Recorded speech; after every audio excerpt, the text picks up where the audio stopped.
Hello guys, magandang hapon. So, hindi nga tayo natuloy sa ating biyahe kanina kaya magluto tayo ng Sanduricom with Japi. Sa Tagalog pa, santol. Siguro medyo weird para sa inyo ano. Lalong-lalo na sa mga taga Visayas kasi sa Visayas kasi hindi ito niluluto. Ito yung bunga ng santol. Pero sa area ng Bicol, sa Quezon, napaka sikat sa kanila ito. So, ngayong araw na ito, magluto tayo ng sarili nating version. So, ito po'y nagadgad na, nahugasan na, napiga na, etc. So, ang gagawin na lang natin ngayon ay proseso. So, samahan nyo ako. Una natin gagawin, magprito muna tayo ng ating sahog. Usually kasi ang ginagamit nito kadalasan sa Bicol ay karne or pork.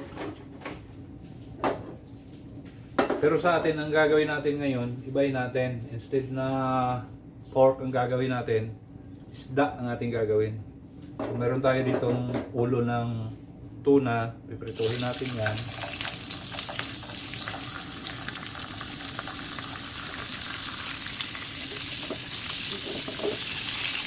Piprituhin natin ito na.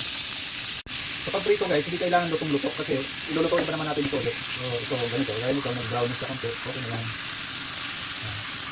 So, tatanggalin na natin.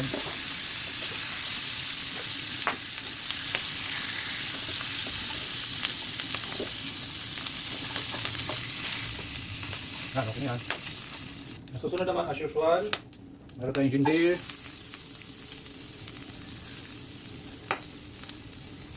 Meron tayong bawang.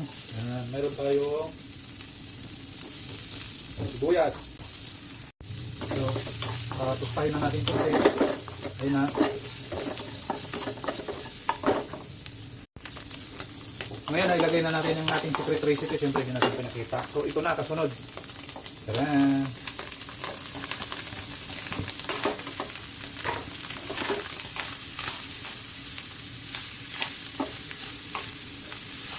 Yun na guys. Ang gagawin natin, medyo itusta natin sa konti. Para naman mas maging malinamnam. So, saka natin ngayon ilagay yung ating gata. Yun. Tapos siyempre. So, saglit lang yan guys. Tapos lagyan natin ng pampalasa. Kunting asin lang. Tapos lagay tayo ng kunting chili. Yan, chili powder. Tapos maglagay din tayo dito guys ng magic sarap. Yan, kunti lang. Saka natin ngayon ibalik yung ating pritong tuna. Yan.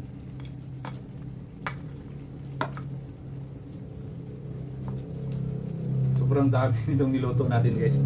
Pero tatlo lang kami kakain nito. Yan. Para naman medyo may sipa kunti, lagyan natin ito. Yan.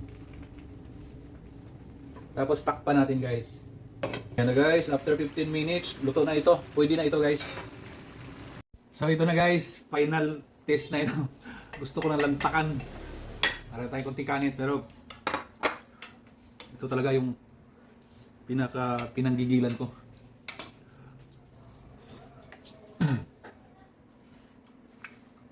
Malasang malasa. Pasok na pasok yung kanyang asim. Wow. Perfect na perfect guys yung asim. Para kang kumain ng sinigang na paksiw. Na may gata.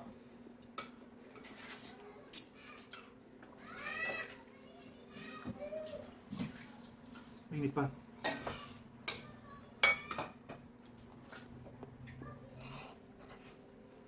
Talagang lumutang yung lasa nung santol. Kaso lang, halos matuyo na yung sabaw.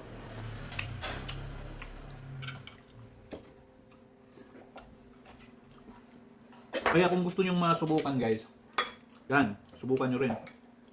Ito naman talaga, hindi naman talaga ako sanay magluto nito. Pero, tinry natin yung version natin. Ano? Kasi nakatikim kasi ako, napakasarap. At doon ako na-amiss. So, yun na. Gawin nyo na. Hmm.